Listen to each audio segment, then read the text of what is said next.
They were found buried face up, as if watching. 7 ceramic heads, some shattered, some whole, placed deliberately beneath the soil near a stream outside the small town of Lydenburg in South Africa.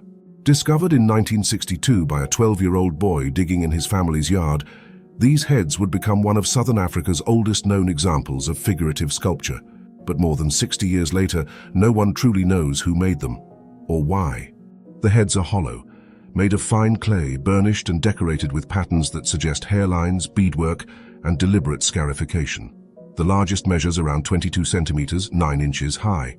Some have human-like features, almond eyes, pursed lips, abstract ears, while others seem animalistic, with exaggerated muzzles and flattened snouts. What they depict remains ambiguous. They are masks without eyes, containers without contents. Radiocarbon dating places them at around 500 CE, though some scholars argue they may be even older. They were carefully made, likely fired at low temperatures, and then deliberately broken, possibly in ritual, before being buried. One was found fragmented and placed in a pit alongside pieces of another head, suggesting an intentional act rather than accidental loss. None were discarded randomly. These were offerings or sentinels. Recent reanalysis has brought new clues to the surface. Microscopic study revealed traces of specularity, a sparkling form of hematite embedded in recessed areas of the ceramic, especially around ridges and brows. This suggests the heads were designed to glint in firelight or sunlight, making them visually active in ceremonial spaces.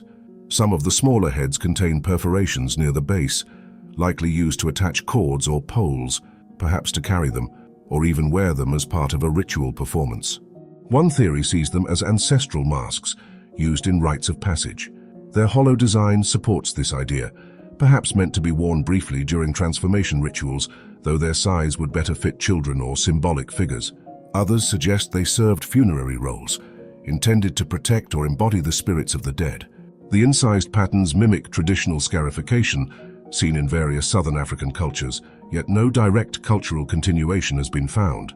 In 2024, a study of pottery sherds from the same site showed traces of starchy plants and animal fats, identified through organic residue analysis.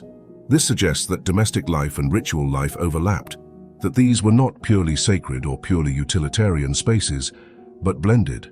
In these ancient societies, a ceremonial object may also have been part of everyday life, just as a sacred act could take place beside a cooking fire. Supporting this view, faunal remains found nearby show a mixed economy. Domesticated sheep and cattle, but also wild antelope and hares, hunted alongside herding. These weren't isolated ritualists, they were adaptable Iron Age communities with layered lives. The Lydenburg Heads, then, were not anomalies. They were part of something larger, a tradition that has vanished but not entirely. Today, the heads are housed in South Africa's Iziko museums, where in 2024-2025, they became the centerpiece of Talking Heads and Heritage, a public exhibition connecting the ancient masks to modern themes of identity and ancestry. Though their makers left no script or legend, their legacy has become part of a living conversation, a dialogue between past and present. And still their silence remains intact. Even in a modern museum case, they seem to observe. Their hollow interiors once framed human faces. Now they frame the questions we still haven't answered. Who were you? Who made you? And what were you watching for? Buried together in silence.